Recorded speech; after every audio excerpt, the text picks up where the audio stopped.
Olá, meu nome é Eudina Gomes, sou professora de ciência do sexto ano e hoje nós iremos estudar a estrutura interna do planeta Terra e suas transformações. Venha estudar conosco. Vivemos no planeta Terra e ele tem a forma aproximadamente esférica e achatada nos polos. Muito bonito nosso planeta Terra, você não acha? Supomos que, se pudéssemos olhar a Terra por dentro, o que veríamos se pudéssemos cortar a Terra? Supomos que veríamos isso aqui, que ela seria dessa forma. Essa casquinha aqui externa, ela é chamada de crosta terrestre. É o nosso chão.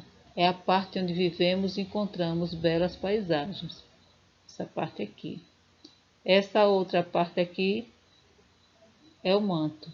É a parte interna, com a temperatura elevada e submetido a uma pressão intensa. Nessa imagem não conseguimos ver, mas no nosso livro didático, na página 37, a gente observa que essa partezinha aqui, mais próxima da crosta terrestre, é chamada de manto superior. E a outra parte, até o início do núcleo, é chamado de manto inferior. Bem lá no centro da Terra está o núcleo, com alta temperatura e pressão muito elevada. Aqui é chamado de núcleo externo e aqui de núcleo interno. Placas tectônicas são enormes blocos que fazem parte da camada sólida externa do planeta Terra. Ela faz parte da crosta terrestre. Isso aqui, ó. Continentes situados sobre as placas tectônicas. Então, os nossos continentes, os continentes do planeta Terra, eles estão sobre as placas tectônicas. Vamos estudar um pouco sobre os movimentos das placas tectônicas. Ainda que as placas tectônicas estejam se movimentando, quase nunca percebemos isso. Portanto, sobre as placas tectônicas estão apoiados os continentes, esses imensos blocos da litosfera terrestre não cobertos pelos oceanos. Mas nas placas tectônicas também se apoia o solo do fundo dos oceanos, mares, rios e lagos. Explicando a deriva continental, ou melhor, vamos entender um pouco sobre a teoria da deriva continental. Essa teoria diz o seguinte, que inicialmente havia na superfície terrestre um único continente. Esse supercontinente, que os cientistas chamam de Pangeia, foi aos poucos se separando em blocos. Os grandes blocos separados deram origem aos continentes atuais. A deriva continental não cessa, mas esse movimento é tão pequeno que não podemos percebê-lo.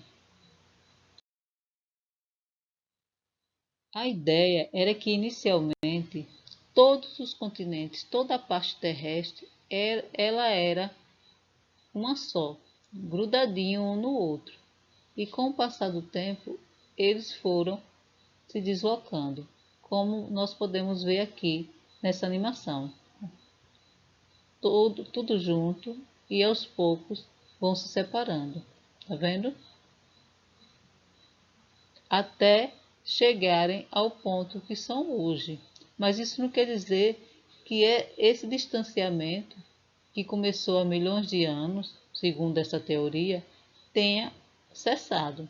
Ele continua, mas só que é um deslocamento tão mínimo, tão imperceptível, que a gente não sente, mas que ele acontece continuamente.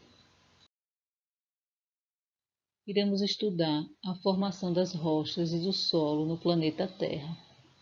Sabemos que vivemos num planeta chamado, isso mesmo, Terra, na camada superficial conhecida como crosta terrestre. Penetrando para o interior, encontramos regiões mais quentes até chegarmos lá no finalzinho. Meu nome que recebe? Isso mesmo, núcleo. Lá no núcleo, nós encontramos o magma. Quando o magma vem Para o exterior, temos o vulcão. O vulcão expele a lava. Quando o magma se resfria, forma as rochas. Então, quando o magma sai do vulcão, ele deixa de ser magma e passa a ser chamado de lava. Quando se resfria, forma as rochas, certo? Se esse resfriamento acontece de forma rápida, recebe o nome de rochas magmáticas. Se o resfriamento é lento, forma as rochas metamórficas. Se nesses dois tipos de rocha bate o vento e a chuva, vai desfazendo, desagregando em pequenos sedimentos. Esses sedimentos formam as rochas sedimentares, que na verdade é o acúmulo de restos dos outros tipos de rochas. As rochas são formadas pelos minerais. Se eles estão desorganizados, temos as rochas magmáticas, que são formadas pelos minerais quartzo, mica e feldspato. Mas se quando a rocha se formou não deu tempo de se organizar, temos as rochas metamórficas, que apresentam os mesmos minerais, só que eles estão de forma desorganizada. Esses dois tipos de rochas, ao longo do tempo, vão sofrendo a ação do vento, da chuva, do calor e do frio, e vão se desagregando, surgindo assim as rochas sedimentares, como o arenito. Vamos continuar observando a formação do nosso planeta. Já vimos as rochas e vamos conversar sobre os diferentes tipos delas nas atividades humanas e sua importância na economia. Existem vários tipos de rochas. Essa variedade depende de como elas são formadas e das transformações que sofreram com o tempo. Esses fatores em conjunto são responsáveis pelas características de cada tipo de rocha. As rochas magmáticas. Elas foram as primeiras a surgirem no planeta. Originaram-se do resfriamento do magma e podem ser intrusivas ou plutônicas, resfriam-se no interior da litosfera, resfriamento é lento. Intrusivas ou vulcânicas, resfriam-se na superfície da litosfera. O magma passa bruscamente do estado líquido para o estado sólido. Existem outros tipos de rochas na natureza. Vamos ver como as rochas sedimentares são formadas. Você já ouviu falar nos fósseis? Os cientistas podem encontrar fósseis de plantas, animais ou ainda impressões desses seres. Fósseis são restos ou rastros de seres vivos que viveram no passado. Costumam ser encontrados em regiões de rochas sedimentares. As rochas sedimentares são formadas por detritos de outras rochas ou por rochas que foram se depositando no passado em locais que eram lagos, rios, mares e desertos, formando assim as rochas como o calcário, o arenito e o argilito. E os fósseis? Os restos dos seres vivos vão sendo cobertos por essas rochas sedimentares. São amassados. Aqui nós vemos o fóssil de cavalo marinho.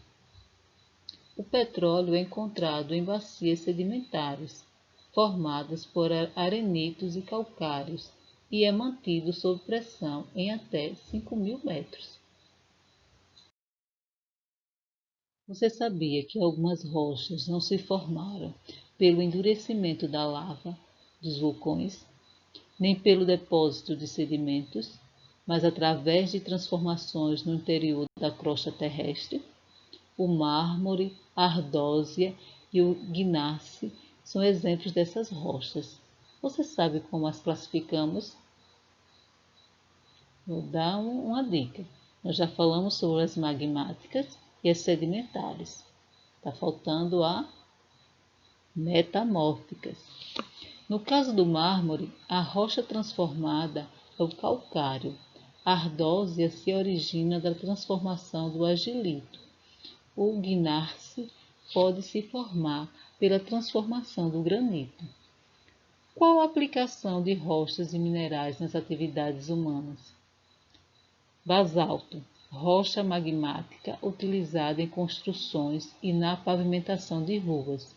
Argila, rocha sedimentar, utilizada em construções e na fabricação de tijolos, pisos, vasos e etc.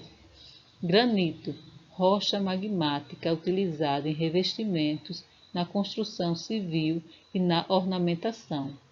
Mármore, rocha metamórfica utilizada em ornamentação e na construção civil. Você sabia que algumas rochas não se formaram pelo endurecimento da lava dos vulcões, nem pelo depósito de sedimentos, mas através de transformações no interior da crosta terrestre? O mármore, a ardósia e o gneiss são exemplos dessas rochas. Você sabe como as classificamos? Vou dar uma dica. Nós já falamos sobre as magmáticas e as sedimentares. Está faltando a metamórficas. No caso do mármore, a rocha transformada é o calcário. A ardósia se origina da transformação do argilito. O gneiss pode se formar pela transformação do granito. Qual a aplicação de rochas e minerais nas atividades humanas? Basalto, rocha magmática utilizada em construções e na pavimentação de ruas. Argila, rocha sedimentar, utilizada em construções e na fabricação de tijolos, pisos, vasos e etc. Granito, rocha magmática utilizada em revestimentos, na construção civil e na ornamentação. Mármore, rocha metamórfica utilizada em ornamentação e na construção civil. Agora vamos testar os seus conhecimentos a partir das questões dessa atividade. Primeira questão: qual o nome do planeta em que vivemos e qual a sua forma? Segunda: o que são placas tectônicas? Terceira: explique com suas palavras a teoria da deriva continental. Quarta: o que acontece quando o magma se resfria? Quinta: qual tipo de rocha é formado pelo resfriamento rápido do magma? Sexta: como são formadas as rochas sedimentares e as rochas metamórficas? Sétima: como podem ser as rochas magmáticas? Oitava: o que são fósseis? E nona: faça a reprodução do planeta Terra com suas camadas: crosta terrestre, manto e núcleo, utilizando massa de modelar ou outro material que você tem em casa. Se você não encontra nada que você possa montar o planeta Terra, você pode desenhar e pintar. As orientações são as mesmas de sempre, né? Copiar a atividade no caderno, responder, fotografar e enviar para mim através do link que irei postar. Você terá até amanhã, dia 30 de 6 de 2020, para realizar a atividade e enviar para mim. O nosso estudo termina por aqui. Muito obrigada e até a próxima aula.